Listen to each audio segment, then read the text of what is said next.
Dentiste. Oh, mais comme il écrit bien ce concierge. Mes respects à monsieur. C'est un tic, hein. Ah, et comme il n'indique pas l'heure, j'ai pensé qu'il valait mieux venir à l'aube, et nous passerons toute la journée ici. Ah, bah voilà une partie de plaisir.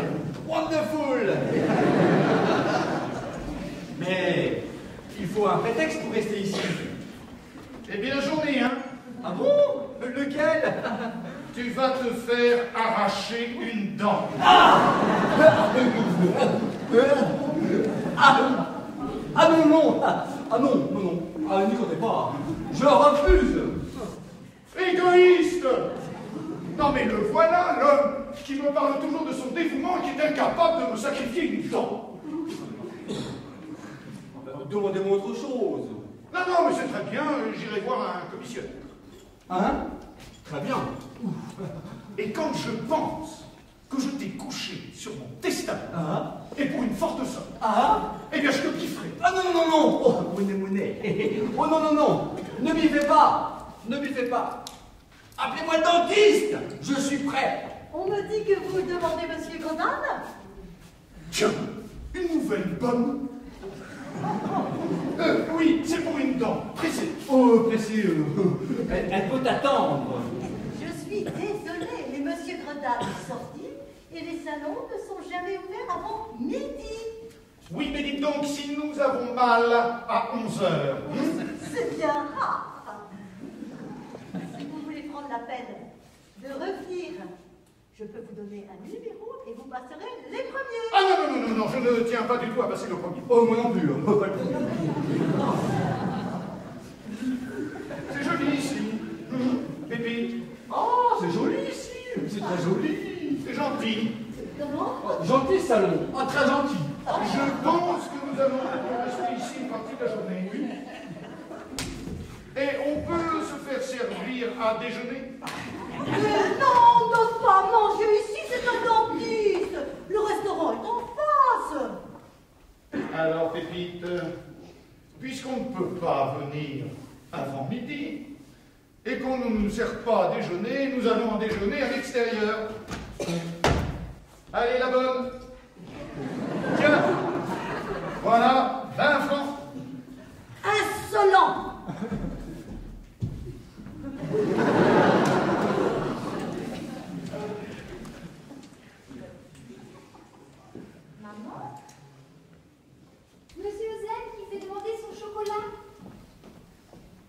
j'en ai assez de ce monsieur Eusèbe. Je ne le connais pas. Un ivrogne que ton père a ramassé dans la rue. Oh, maman! Il est ici depuis 2 jours et il envahit la maison. Il est partout. Hier, à déjeuner, il y avait une tourte et monsieur Gredane lui a donné une l'écrevisse. Dame, invité! Mais je ne l'ai pas invité, moi. Et voilà l'intrus que ton père installe chez lui quand il ferme sa porte à ce pauvre monsieur Bigouret. Oh, puisque là, chez papa, il n'y faut plus penser. Mais tu en prends bien vite ton parti. Est-ce que tu ne l'aimerais pas? Pas beaucoup. Mais qu'est-ce que tu lui reproches? Il parle toujours du nez. Mais le nez, c'est un sujet de conversation comme un autre. Mais maman! Silence. Voilà ton père. Bonjour les enfants. Mathilde, donne-moi la calotte. Ah, voilà, papa. Eusèbe est-il levé? Je lui apporte des gants. Des gants à présent? Regardez-y, ce pauvre jeune homme. Ah, ça, monsieur, il va falloir que nous causions sérieusement. Pouvez-vous me dire d'où vient l'étrange affection que vous témoignez à ce bohème? Ah. Un soir, cet homme, que vous qualifiez si légèrement de bohème, découragé par les luttes de la vie, a tenté de mettre fin à ses jours. Mais tu nous l'as déjà raconté 11 fois. Et maintenant qu'il est sauvé, on ne va pas le garder à perpétuité à la maison. D'abord à cause de ma fille. Oh, moi, maman, il ne me gêne pas. Bon, sois tranquille. Eusèbe est d'une nature très fière et je n'aurai qu'un mot à lui dire. Eh bien, dites-le lui. Silence, je l'entends. Laissez-moi, je vais lui faire comprendre affectueusement qu'il peut se chercher à notre domicile. C'est ça, dis-lui que nous ne prenons pas de pensionnaire. Pauvre jeune homme, qu'est-ce qu'il va devenir? C'est une nature fière, un mot suffira. Oh, je viens de prendre mon chocolat. Oh. Bonjour, cher ami. Ah, c'est vous, mon Oh, sauveur. ne parlons pas de cela. Vous devez commencer à vous ennuyer ici. Moi? Pas du tout. Je m'étends dans mon lit et je pense à elle, à la comtesse. Oh. D'un autre côté, nous sommes bien petitement. Mais non, ma chambre est fort convenable. Ne dérangez personne pour moi. Ah, si, je vous demanderai simplement un second oreiller. Je ne peux pas dormir la tête basse. Je ne comprends pas. Je vais lui mettre les poings sur les i. Voyons, je suis votre ami. Faites-moi part de vos projets. Qu'est-ce que vous comptez faire? Vous ne pouvez pas rester éternellement ici à soupirer. Comment serait-ce un congé? mais- À la bonne heure, voyez-vous que je suis une nature fière. Ah, je sais. Fière et aimante, et qu'un homme me fait du bien, je ne le quitte plus jamais. Oh. Ennuyeux avec son attachement. Ah, je ne suis pas un lâcheur. Lâchez-moi. Et s'il fallait me séparer de vous, ne plus voir votre bonne figure à déjeuner, à dîner, à souper, ben je crois que je retomberai dans mes idées noires et ma foi. Encore? Bon, ça me regarde. Mais cette fois, j'ai bien réfléchi. Je ne veux pas mourir dans la Seine. Non, je veux mourir dans une maison honnête, tranquille, chez de braves gens. Et si je me tue, ce sera chez vous, mon ami. Si. Et ma clientèle? Ah si, quand je vous aimerai, dites-le moi, franchement. Mais vous ne me gênez pas, cher ami. Mais pas du tout. Au contraire. Ce que chez moi, merci. D'ailleurs, je crois que je ne serai pas longtemps à la charge. Oh? Oui, la vie que je mène ici est trop amère. Comment? Ouais, je ne gagne pas le pain que je mange, et pour un homme de cœur, c'est bien dur. Que drôle d'idée. Voyons, occupez-moi, faites-moi travailler. Faire travailler? À quoi? Si vous aviez arraché les dents. Ah non, non, non, dentiste est un état qui me dégoûterait, non, autre chose. Vous êtes bien difficile. Recherchez-moi autre chose, un travail honorable dans votre intérieur. Dans mon intérieur, je ne vois pas. Savez-vous poivrer les habits? Pourquoi? Bah, voici l'été, et nous avons l'habitude pour qu'ils ne se mangent pas ouverts. Bon, ce n'est pas là positivement la profession que j'avais rêvée, mais enfin... C'est entendu. Je vais vous chercher les habits, le poivre, ça vous distraira. Un moment, parce qu'après je repenserai à la comtesse. Et alors... Eh bien, c'est ce qu'il ne faut pas. Mais voyons, tâchez d'en aimer une autre, sacrebleu, il n'en manque pas. D'en aimer une autre, mais taisez-vous. Ben essayez, essayez. Je vais chercher le poivre. En Qu'est-ce qui aimer. débarrassera de cet animal-là? En aimer une autre, mais il croit que je suis comme l'abeille qui fait de l'œil à toutes les fleurs. Ah, c'est vous, monsieur Zèbre. En effet, mademoiselle, en effet. Elle est pas mal, cette petite. Si je m'essayais.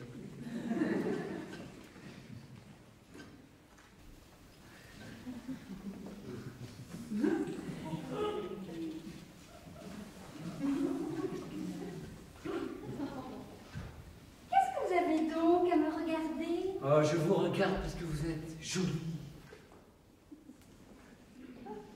Jolie. Jolie. Ah, vous voulez plaisanter? Ah non, en vrai, vous avez des yeux.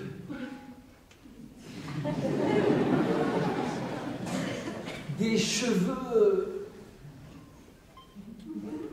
Une bouche. Des oreilles. Oh là là, elle ne me dit rien du tout. Il m'aime. Je ne savais pas complimentaire. C'est la première fois que vous parlez ainsi. Et ça m'intimide. Peut-être qu'en lui prenant la main, je vais la frictionner. Elle est... Oh, monsieur Zèbre. Oh, elle est douce, votre main. Elle est suave, votre main. Elle est d'un blanc. Que vois-je? Papa. Ma fille! C'est ainsi, monsieur, que vous respectez les lois de l'hospitalité. Vous m'avez dit aimez-en une autre, alors je l'essayais. Quoi? Avec ma fille? Bah oui, mais ça ne m'a rien fait du tout. Vous êtes bien difficile, il me semble que Mathilde... Très gentil, très gentil. Mais vous savez, la place est occupée.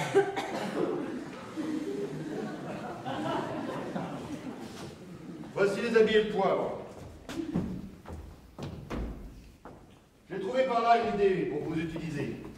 Ce n'était pas commode, car entre nous, vous n'êtes pas bon à grand-chose. Bon, je ne veux pas discuter avec mon bienfaiteur. Parlez.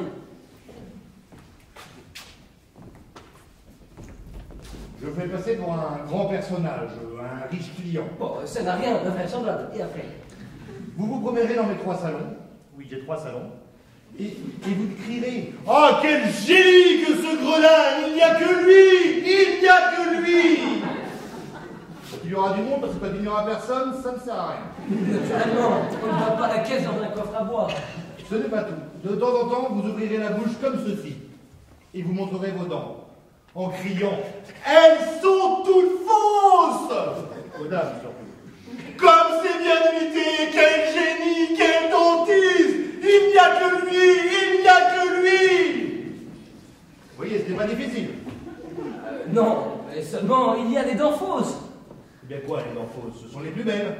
Les dents fausses sont les plus belles. Bon, ce sont bien les dentistes qui disent ça. Mais puisqu'il faut gagner ma vie, je vais poivrer vos aides. Les dents fausses sont les plus belles.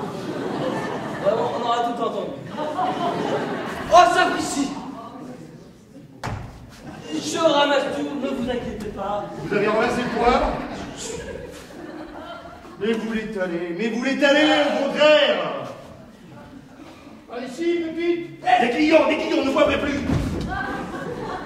Oui, que monsieur Gredin, dentiste, est ici. C'est moi. Ouh, l'homme qui m'a acheté mon parapluie. Viendrait-il de faire marcher? Je vous présente Pépite, mon ami, mon confident, mon secrétaire, au besoin mon domestique.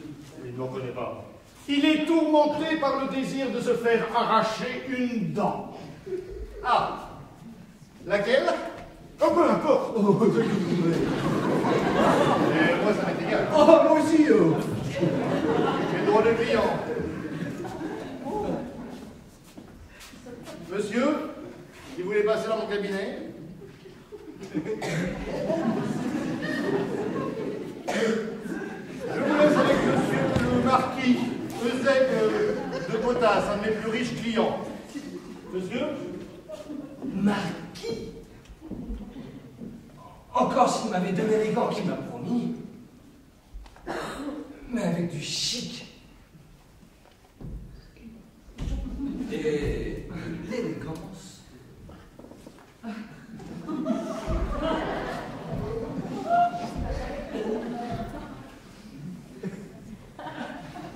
Il y a longtemps, monsieur le marquis, que vous connaissez le sieur Gredin?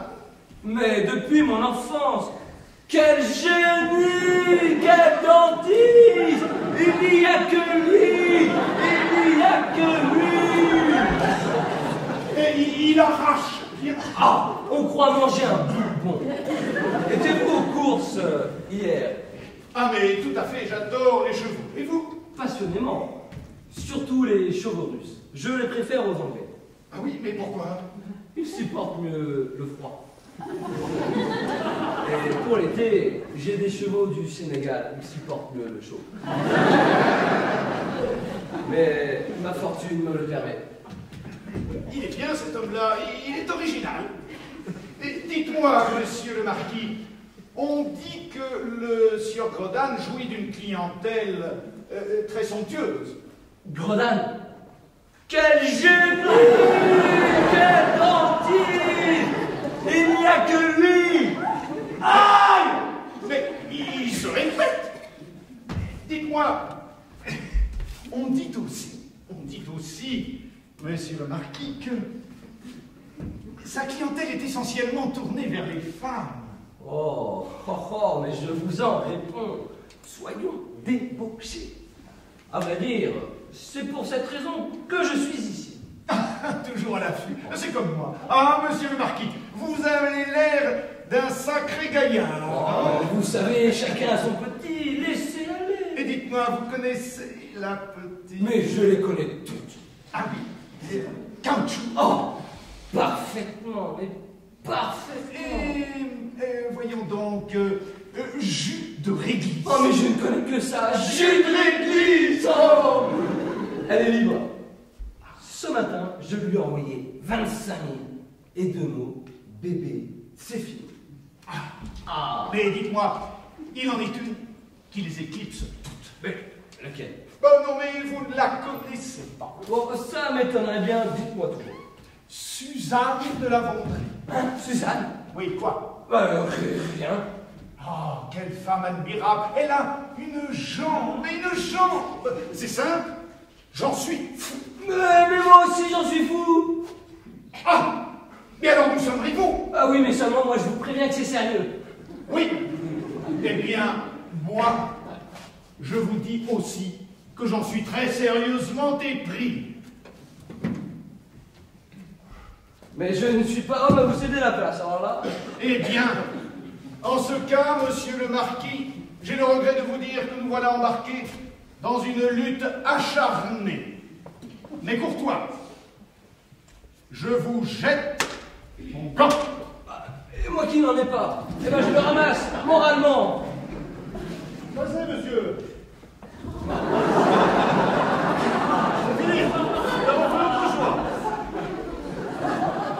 Monsieur, voici votre dent, c'est 20 francs. Je vous remercie bien. Voici ma dent, c'est 20 francs. Oui, eh ben, c'est pour rien. Et dis-moi, tu as eu mal, au moins. Oh, j'ai pensé tout le temps à votre testament. Et nos conventions, c'est le moment de travailler. À quoi? Vous savez bien, quel génie, quel dentiste. J'y vais. Mais quel génie, quel dentiste! Il n'y a que lui! La voix est bonne, il ira bien. Entrez, mon oncle. Vous, madame. Surveilletteur. Oh, mais voilà une bien belle surprise à laquelle j'étais loin de m'attendre. Ça, par exemple, mais le hasard me favorise. Ça me coûte une dent. Je ne peux pas m'expliquer ça. Sans vous donner rendez-vous, nous nous rencontrons partout. Eh bien, j'étais venu pour présenter mon secrétaire. Il était désireux de se faire tirer une dent. C'est comme moi. mon pauvre oncle n'a pas dormi de la nuit. Moi? Oui, et veut aussi se débarrasser d'une dent. Mais non. Non. Laquelle? Silence, ou je vous destitue. Lequel du voudrez? Peu importe. J'ai vu par les clients. Pépite, allez accompagner monsieur le commandeur et fortifiez-le par de bonnes paroles. All right. Si je m'attendais à ça. Monsieur, si vous voulez bien passer à mon cabinet? Je croyais qu'il y en a inquiétude. La main tournée. Il n'y manquera plus. Si vous me faites du mal, je meurs.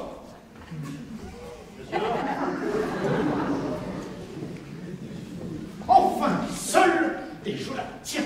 Enfin, il va se déclarer. Madame, je suis tourmenté par une grande crainte, Et laquelle? mais celle de ne pas vous avoir été suffisamment présenté. Comment cela? J'ai pour seul introducteur auprès de vous un éléphant, et il s'est si mal comporté. Mais vous avez su racheter ses fautes. Et il faut que vous sachiez qui je suis. Sir Richard Gladiator, américain né dans le sud sous le feu de l'équateur. 30 millions de fortune. Oh! Je l'ignorais. Et vous n'êtes pas sans savoir, madame, que on ne supporte pas un soleil comme le nôtre impunément, et que les hommes nés sous notre latitude portent en eux 2 brasiers ardents. Oh mon Dieu, vous faites peur. Ah, ne riez pas, madame. L'un s'appelle la tête et l'autre le cœur. Il va me faire sa demande. Madame, je vous ai vu. J'ai vu vos cheveux. Ils tiennent. Et votre jambe. Mais c'est un monde. Monsieur. Tout est beau en vous, madame. Tout. Tout. Enfin, tout ce que j'ai vu. En vérité, vous avez une singulière façon de vous déclarer. Vous ai-je offensé? Non. Ai-je été trop loin? Non, non. Et d'ailleurs, rappelez-vous que si vous avez une soirée à faire, il y a bal ce soir chez moi. Un bal! Un bal! Oh! Mais enfin, je pourrais, dans mes bras nerveux, serrer votre taille, voir ruisseler vos cheveux, sentir craquer vos hanches, et me damner en enfer sous le souffle chaud de votre haleine. Oh, madame! Mais un bal! Mais j'accepte! J'accepte! Il y a une façon particulière d'accepter une invitation. À ce bal, vous verrez mon oncle. Ben pourquoi faire? Vous pourrez, si bon vous semble, le prendre à l'écart. Ah, mais ça m'est complètement égal! Vous pourrez lui faire part de vos projets, de vos sentiments. Et pourquoi voulez-vous que je parle à votre oncle de mes sentiments? Mais pour obtenir son consentement, parce que je suppose que vous voulez m'épouser. Moi? Mais pas du tout! Quoi? Ma femme! Je veux dire, voyez-vous, madame, que j'appartiens à une famille où on ne se marie jamais. Voilà, c'est un fait. Mais alors, monsieur, que vais-vous faire ici? Eh bien, vous ne devinez pas. Quoi? Me serais-je trompé? Si j'étais chez moi, je vous dirais sortez, monsieur. Oh, mais, madame, je veux tout simplement déposer à vos pieds ma fortune et mes 30 millions. Remerciez-moi de ne pas instruire mon oncle de vos projets, car il est très sensible sur ce point d'honneur. Oh, croyez-vous m'effrayer? Non. Je veux simplement vous prier de cesser vos poursuites et vous informer qu'un jeune homme riche, beau, aspire à l'honneur de ma main. Et il veut vraiment vous épouser? Sans doute. Allons donc! Ouh, tu me perds à toutes tes impertinences. Mais elles sont toutes fausses, mais oui, mesdames. Ah bah t'es encore une dame. Ah, regardez, elles sont toutes creuses. Chez vous. Ah! Oui, et qu'avez-vous? Le pharmacien, il va me servir. Et monsieur le marquis! Merci, monsieur. Remettez-vous! Il le prend pour marquis. Ouh, mon cher Vert, ouh, je suis bien contente de vous voir. moi donc. Mais puisqu'il faut vous l'avouer, marquis. Marquis. Oui, je savais que vous deviez venir ici. Et c'était un peu dans l'espoir de vous y rencontrer.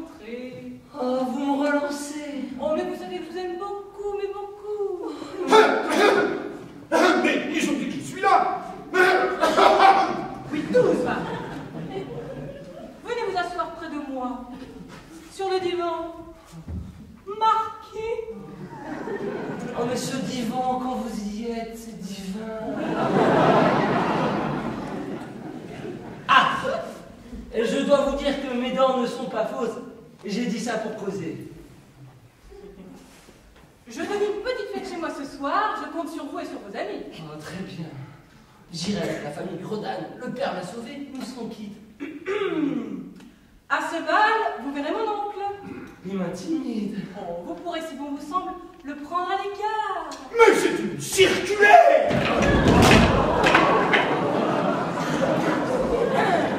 Et lui demander ma main. Oh, votre main. Oh, votre main. Ah, tcha! Ah, c'est le poivre. Un mariage! Eh bien, permettez de vous féliciter, madame! Mais j'espère que vous nous ferez l'honneur d'y assister. Ah, mais on ne se moque pas des gens comme cela, madame! Non! Non! Aïe! Et non! Non, mais qu'est-ce qui se passe ici? Mais expliquons-nous! Pas tant de bruit, monsieur, si vous croyez nous faire peur. Ah, tcha!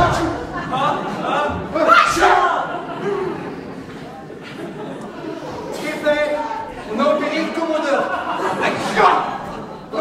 Ce n'est pas agréable. J'avais un grand verre d'eau de photo de 1866, de la comète, et alors... Cette maison est impossible. Je le sauve. Oh. À ce soir, Marquis.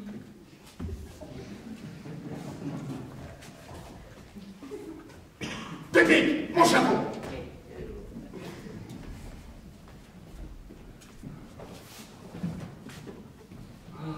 Oh, Dieu le bénisse. Elle aimera cette femme. Elle aimera. C'est un fameux poids, c'est un rêve. Je suis aimé. Monsieur, voici le trésor, c'est 20 francs. Parti? Mais vous le reverrez ce soir. Chez la comtesse. Oui, au bal. Au bal? Chez qui? Ben, chez la comtesse. Ah, Val, quel bonheur! Oh, je suis une comtesse! Oh mon Dieu, mais ce n'est pas de toilette! Bah, en 3 heures, on fait une robe. Et le coiffeur? Les bouquets! Et ma barbe? Et mes gants blancs, il faut courir. Monsieur Figouret, Il a fait le temps. le voici.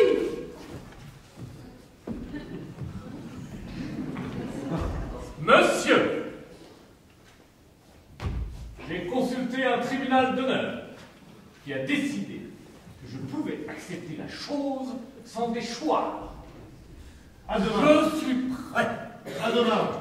Nous n'avons pas le temps, nous allons au bal. Oh, mon ami, il n'y a pas de complaisance, ce ne sera pas bien long. D'ailleurs, il nous manque des invités. Oui, nous avons Monsieur Seb. Quoi? Devant mon commis? Bon, puisque vous le voulez. Oh, la poulette. C'est pour commencer. Oh, la poulette. Sortez, monsieur. J'ai entraîné ma main, la douleur, le... Sortez. La poulette. Oh, c'est pour commencer. Maintenant, mes enfants, occupons-nous de notre bal.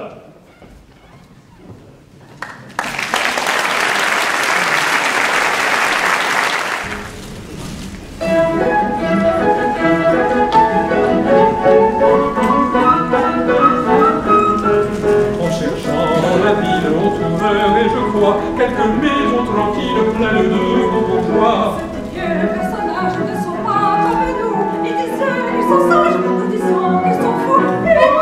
Et paf, et pouf, et paf, et pouf.